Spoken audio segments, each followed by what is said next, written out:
High Faim ভাইয়া। ফাইম ভাইয়া, রিক্সা খুঁজে পাচ্ছি না, একটা প্রোগ্রাম আছে তো, লেট হয়ে যাচ্ছে। আচ্ছা দেখি সামনে যদি রিক্সা থেকে পাঠিয়ে দিব। চল আমরা 15-20 জন মিলে কক্সবাজার একটা বাইক ট্যুর দিয়ে আসি। বেশ ভালো আইডিয়া তো, অনেকদিন তো কোথাও যাওয়া হয় না। কি রে ফাইম, কি বলিস?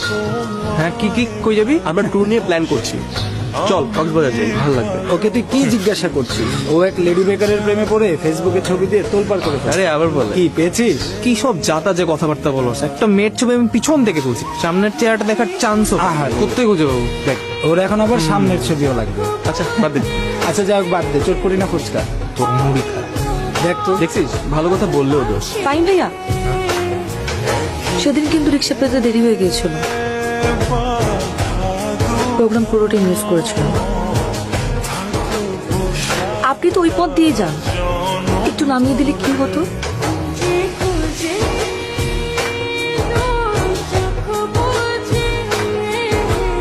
এই বাইকে তুমি উঠতে পারবে না, স্পিডে চালাই তো ভয় পাবা।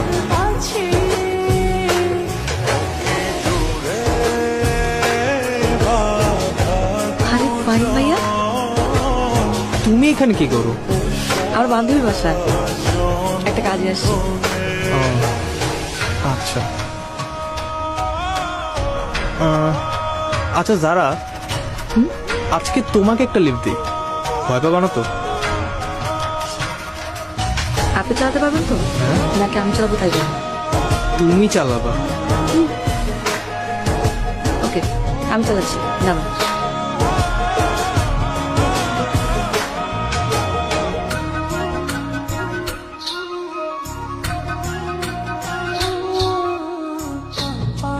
অবাক হচ্ছেন কেন? ফেসবুকে তো আমার ছবি দিয়েছে। তুমি সে লেডি বাইকার? আসলে বাসায় বাইক চালানো পছন্দ করে না, তাই লুকিয়ে লুকিয়ে বাইক চালাই।